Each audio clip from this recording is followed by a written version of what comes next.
Let's talk about crafting a corporate message in public relations.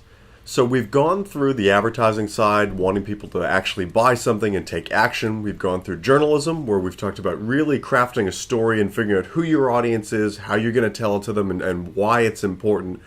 But what about public relations? Well, there are a lot of similarities between public relations and journalism as far as storytelling. Ultimately, you're identifying an audience and you're trying to give them information.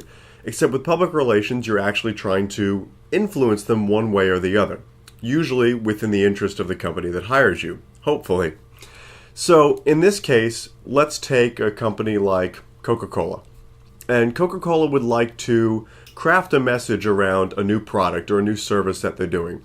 One that recently just came out is they're opening up stores in Central Africa that provide water and Wi-Fi. So they're dropping off these kind of store-in-a-boxes, and it's this new campaign that they're coming out with.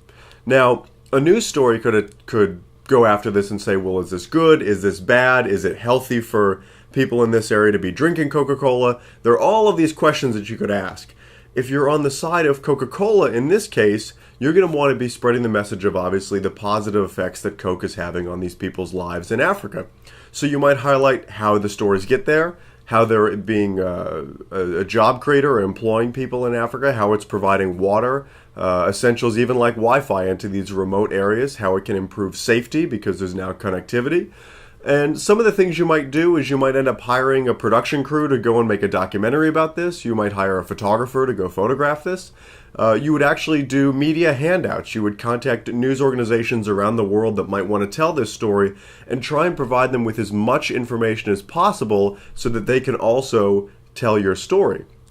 Studies have shown that actually the organic news story about your organization is up to 10 times as effective when it comes to getting your message out. So you could buy an ad in that newspaper saying, look how great Coca-Cola is. But if you happen to get an article published that says, look what Coca-Cola is doing, you're getting much more influence. People find that a little bit more believable coming from a nonpartisan news organization. So really, public relations has many facets, some of which is actually helping the media tell stories about your products, some of which is about creating your own stories, your own websites, your own photos, your own video, and distributing them on your own. And actually, now with the advent of social networking, this has become a huge aspect of public relations. The production and in-house communications work has grown because you can now self-publish.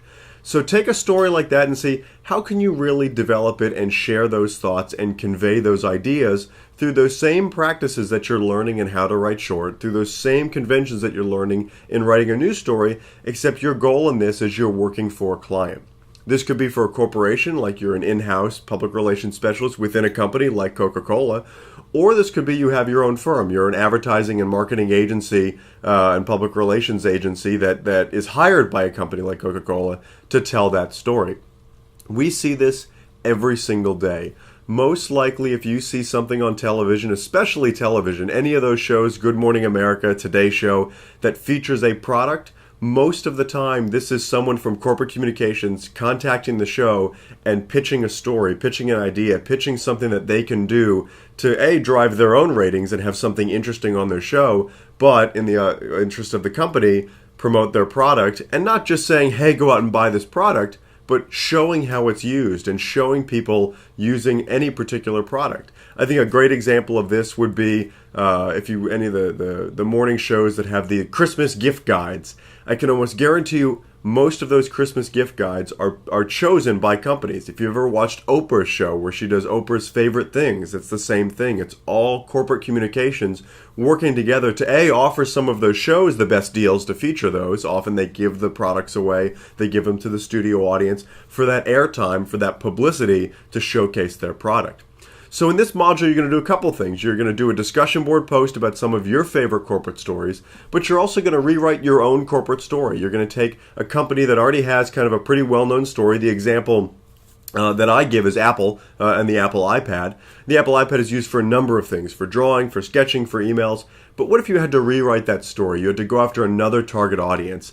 And the example we give is saying maybe Apple's being used with Doctors Without Borders. And maybe you create a campaign that if you buy an Apple iPad at this time or maybe this specific model, it donates towards Doctors Without Borders. We've seen this with the Red campaign with multiple products. And the Red campaign is another phenomenal example of corporate communications at Work. It's an organization that helps provide funding for AIDS research and AIDS relief, and they partner with other companies, whether it's releasing new products or having special deals, all of which is telling a story about fighting AIDS. So anyway, I hope you're enjoying Professor Tappan's lectures. I hope you enjoy hearing from Professor Cristiano about public interest communications, which is where you take your company's own interests and set them aside for the greater good. Ultimately, what you're doing in that case is your company is being showcased as a feel-good company. People would want to be associated with your company just because that company does so much positive work for the societies that it serves.